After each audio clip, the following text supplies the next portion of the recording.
welcome to AppGroups, where we apply the message we heard this week at Freedom Valley. This week, Pastor Jason spoke in our second week of our Called series, and he talked about the story of Gideon that we find in Judges. And the story of Gideon is actually really interesting and really unique. There are so many points you can pick out from it to apply to your own life. But today we're going to focus on two.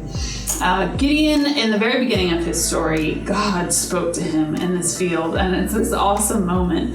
But he sends him on a small mission first. He actually sends him to his father's yard, I guess, to his father's property, and he says, cut down the Baal worshiping things in your town. Actually, obliterate them. The things that your town probably worked really hard on, and go out and worship every day. Cut them all down.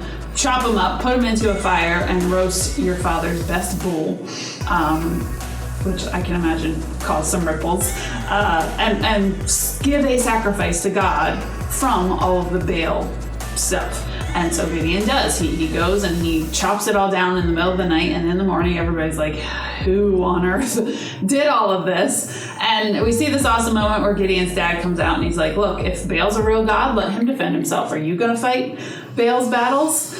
And I think what we see from all of this is that we have certain habits in our lives.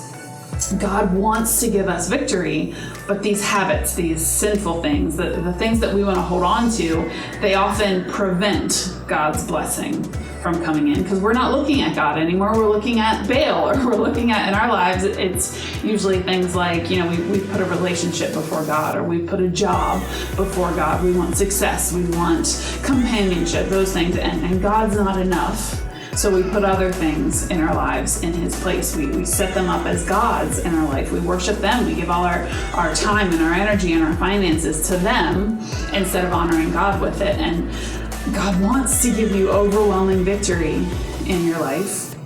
But those habits, those other gods, those other things that we worship, they have to go first. We have to cut down those Asherah poles and offer them to God instead. And so we see Gideon do that. We then see him, after he's sacrificed to God and the town kind of lets it go, he gets an army together and he's like, okay, God, if you're really going to use me to save Israel, how? Let's see this happen. And so God actually, he brings the whole army together and he said, hey, there's actually too many of you. Which there absolutely were not. By human standards, there were not too many people in this army. But by God's standards, he doesn't need the people. He is God. And so he cuts the army down.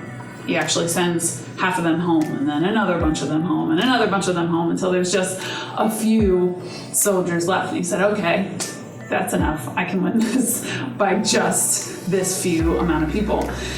And I think here again, the point is God is God, right? Just like we learned it in the first week of our Called series, we often assume that we know how God's going to answer our prayers. And God, his ways are so much higher than our ways. He's so much bigger than we could possibly imagine. How can we hope to assume how he's going to answer our prayers? We have to open our minds up to the possibility that he knows better, that he's going to answer our prayers better than we could ever possibly answer them. And so in your life, how are you, assuming you know God's answers to prayers, how are you getting ahead of yourself in praying to him? And how can you be more submissive to his will? How can you surrender more of yourself to his will? Maybe there's some habits you got to let go of, things that are dragging you down instead of dragging you to God. We're going to talk about that tonight. So have a great conversation. We'll see you guys next week.